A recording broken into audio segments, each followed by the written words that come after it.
Hernandez beat Kid Cash and Gunner. Generally fine. Kid Cash and Chavo were on totally different pages here. Just fucking up really basic moves repeatedly. Hernandez hit his Undertaker dive on the Gunner. Chavo pinned Cash with a frog splash. Crowd was totally hot for this. And actually, for that matter, I will say, we have seen pay-per-views where the Impact Zone crowd gets burned out. They really didn't on this show. Crowd was into it pretty much throughout. Someone did note, by the way, Dave was talking about Hernandez. Now he needs to retire the dive. Yeah. And I was like, well, he did the dive fine a couple of months ago, and he's even lighter now, so I don't know why. And someone pointed out that the dive was actually a spot where in the middle of the dive, Chavo had to tag him in midair. Yeah. So he may have deliberately done a low dive to make the tag spot work, and he actually is fine continuing to do the dive for the time being. Wait, what? Your last sentence there lost me. Dave's theory is that he's getting too old and heavy to do the dive. Oh, I see. But someone pointed out that, in fact, because Chavo had to make the tag, he couldn't have run and did the highest dive possible because Chavo might not have been able to reach him. Okay, so Dave was worried that he barely cleared the ropes here and made it. I see. And someone pointed out that, in fact, he could probably still clear the ropes just fine, and maybe better because he's lost weight. But in this particular instance, he couldn't go that high. I would argue that he needed, I don't know if retired the dive is the right word, but just... He should only do it on large groups of people. And in important matches so it's memorable. Well, this was supposedly an important match. It wasn't. No one... Come on now. The first four-way was scheduled to come up next, but it never started, as a four-way at least. Pope's music played. He didn't come out. They cut backstage where the Aces and Eights were beating him up, slamming his arm in a door. His selling was actually awesome here. He was screaming and nearly weeping as they broke his arm, and then they stomped on his glasses. Bastards. And Rob Van Dam was so concerned about all this that he asked the ref to raise his hand and name him the winner. So Pope was out, so they had a three-way of RVD, Anderson, and Magnus. This is a Falls Count Anywhere match for 20 points. As I'm sitting here Tuesday night, I have zero memory of anything that happened. I remember Rob won. That's right. He's the Van Daminator on the stage to pin. Out of nowhere, I felt. Kind of. I don't know if Rob's ever won with a Van Daminator before. I've been watching hit that move since 97. My notes read, a fine match with an ending that came out of nowhere. 2 1/4 stars. Madison did a promo saying she would win. We had Kazarian versus Devon, a match that, if it was built on Impact, I missed it. Devon hit with a bunch of beverages. Kazarian slipped on the stairs and nearly died. Match was kind of boring. The announcers were entertaining themselves by discussing what the tag team champions catchphrase was and what it meant. Taz talked about the Crush Girls for a while. And spot got blown. They stared at each other for a minute. And Kazarian tried his pile driver, and Devon rolled through, hit a spine buster for the win. 2 1/4 stars. We had a great video for the Earl Hebner Madison Rayne romance. Yes. It was awesome. With swank 70s porno funk and Earl doing his Bret Hart shtick on house shows. This was awesome. Tessmacher versus Madison. Madison is a bikini contest winner, and the photo they showed of her during these graphics was awful. Cannot believe how bad that was. They need a new photo of her right now. So, Tessmacher hits the top rope elbow that is in fact still better than CM Punk's. She makes a cover. Madison gets her foot on the ropes to break it up cleanly and within the rules. Earl stops his count. Brooke starts protesting and whining. They showed a replay. Apparently, we were supposed to think that Brooke didn't see the foot on the ropes.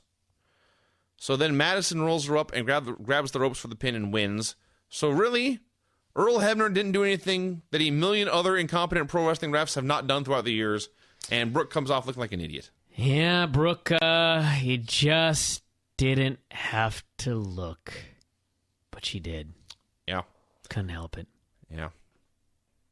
Well, yeah, it was not good, and even if it had been good, it still would have been stupid.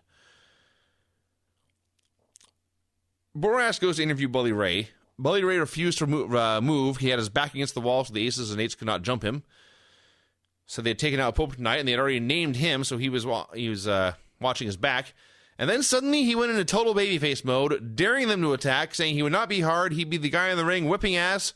He vowed to win the match tonight and then win the title at Bound for Glory. That was weird. Yeah. So we had the 4-way tables match.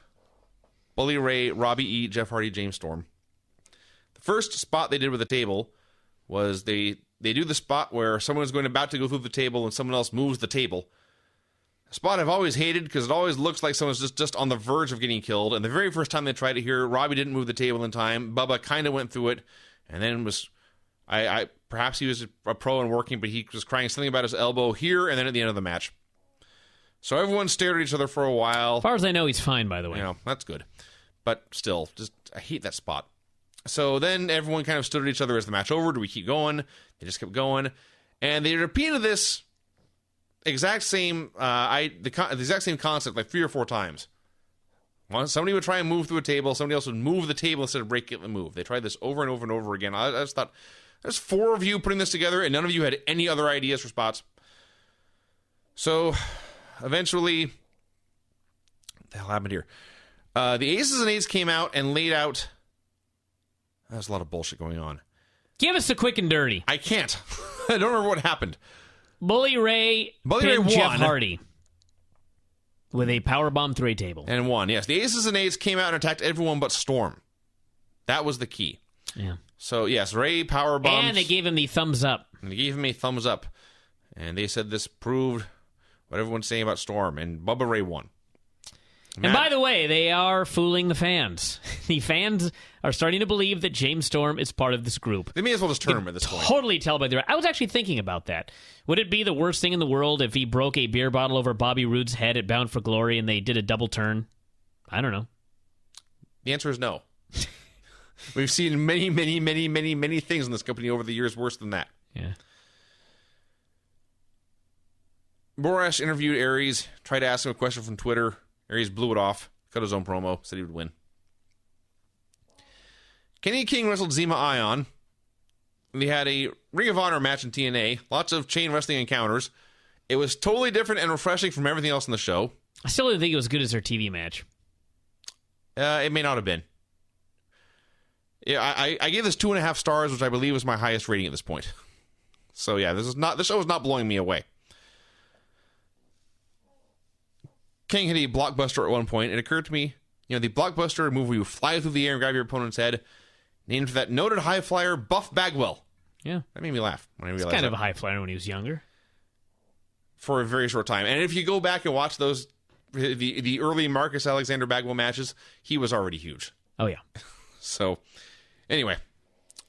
Eventually they teased up with a hairspray, but it never actually got used. And then Kenny tried a sunset flip out of the corner. He got a bunch of near falls, tried a sunset flip out of the corner, and Ion turned it into a gory bomb for the win. Best match in the show, which is quite a backhanded compliment, is what I said. Kenny King is signed, by the way, everybody. Good. So, the biggest risk of his career, he got signed. Yeah. Samoa Joe cut a promo trying to sound tough about the ladder match and the Aces and Eights, all the guys he's going to beat up. And all I could think was, you are on television here with a gelled mohawk. I can't take anything you say seriously. This haircut sucks. So we had Joe and Kurt Angle and Chris Daniels and AJ Styles in a ladder match for 20 points. Great match. This was the best match on the show. I'd go farther and call it the great match on the last few shows. It was great. Give me a star rating. What do you think? I'd give it a 4 1/4. I went 3.5. Really? It was good. My God, Vinny, what's happened to you? I guess I have higher standards than you. So, yeah, I mean, there's... the finish alone should have taken it from 3.5 to 4 1/4. The finish was an 18-star finish. That is true. I did right here for... I'm looking through my notes trying to figure out what I might not have liked about it. They were all brawling on the floor. I'd like to know. Daniel started throwing guys in the ring. Why would you do that? That makes no sense. They got a completely unwarranted "This is awesome" chant. Perhaps that's why. Perhaps when the fans started chanting that, I disagreed. It's not their fault. I knocked them for the fans' blown spot. Anyway, let's talk about the finish because that was the most important thing. So, AJ takes a scary bump out of the ring and nearly dies. Goes down to 3 guys. The two remaining babyfaces then have a suplex contest to see who can hurt Chris Daniels more. They take turns giving him every scary suplex in the world and brutalize him. And they bring a couple ladders in the ring. Daniels makes a bit of a comeback, but he ends up just hung up in the ladder, and they take turns kicking him. So Daniels is incapacitated, hanging in the ladder, dead, where he remained until the end of the match. Mm-hmm. And that was awesome. So then Joe and Kurt climb the ladders. They are both within fingertips reach of the contract of the clipboard, or whatever the hell it was he had to grab. They're trading punches up there, and they're brawling and fighting their hearts out. And finally, Joe hits a big shot, and Kurt takes the big bump, plummeting to the floor. And victory for Joe looks ensured. And suddenly, out of nowhere, AJ Styles comes flying in with a springboard from the apron. He lands on the ladder. In one motion, he grabs the clipboard and falls to the mat, the winner. Awesome. That was the best finish to a ladder match I've seen in a long time. Fantastic. The finish of this, like I say, 1,000,000 stars. So, and then they all just left. Daniels was still hanging helplessly in the ladder. That section of the match I just described, actually, I will say this, that was well into the 4-star range. Yes. Much higher. It was the early part of the match that was not as fun. So, the upside of this is AJ got 20 points. He moved from 11th to 7th. And Tanay pointed out that he also wrestled fewer matches than everyone else because he'd been in Australia for a while. I should point out, as long as we're being that detailed, that in the earlier matches, Rob got 20 points. That moved him into second place.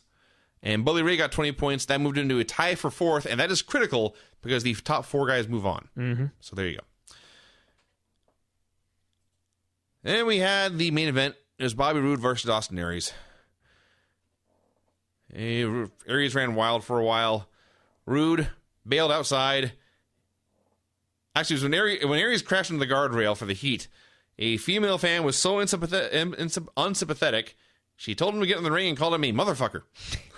Yes. What a bitch. So, Roode beat him up for a while. Aries made his comeback. There was less heat for this than you expect. Maybe if the last month of television had not made this the 3rd or 4th most important thing on the show, people would have cared. But in that time, the most important program has been the Aces and Eights. The number 2 program has been Claire Lynch. And the number 3 program has probably been the tournament as a whole, and this has just been shunted way down the list of things to care about. So, then they start doing referee bumps and run-ins and visual pins. It was like the old school Jeff Jarrett matches where 9 million things are going on. All I will say, maybe I'll be wrong, but it was a very convoluted finish. Yeah. But stipulation was that the loser didn't get a rematch, and I would be stunned if this match were not rematched in September. They have one more pay-per-view before the... So, unlike in the old days where you'd have a Jeff Jarrett finish that was just convoluted bullshit, and it was just for the sake of it, because they were trying to swerve you, and then when the show happened, like, nothing that occurred in the finish had anything to do with anything. If on Thursday everything they did plays into setting up a rematch, fine. But if not, too much stuff happened here. There was a lot of bullshit. So the worst thing was, after all the bullshit, after multiple referees and bumps, and the match being ruled a draw, and then being restarted, after all that, Aries just schoolboyed Roode and pinned him. Yeah. That really annoyed me, actually. With a headstand. Yes. That was the best part. Yeah, so Aries won. He's still champion. There was a point here where, like I say, where it looked like there was going to be ruled a draw, a double DQ or something. I don't even remember, and frankly, I don't care. But I was hoping what the ruling would be was that both men would have lost, and since they both had given up their rematch clause, there would be a tournament that neither man was allowed into. Sure. That would have been awesome. Actually, it would have sucked, but it would have been funny. You know, that's a pay-per-view. There's the pay-per-view. I think the pay-per-view, you would have enjoyed it better, Vinny, with a better crowd. The Impact Zone sucked, for the most part, I felt, on this show, and that always takes down the matches, the enjoyment level of them. But that's just my thought. Fans weren't nearly into Roode and Aries as they were last month. No, they were not. Well, and part of that is the Impact crowd that we talked about before, and part of that is, like I say, they have. It would be easy to almost forget that match was on the show over the last month of TV. That's true. We talked about this. The last month of TV was entertaining to watch and did virtually nothing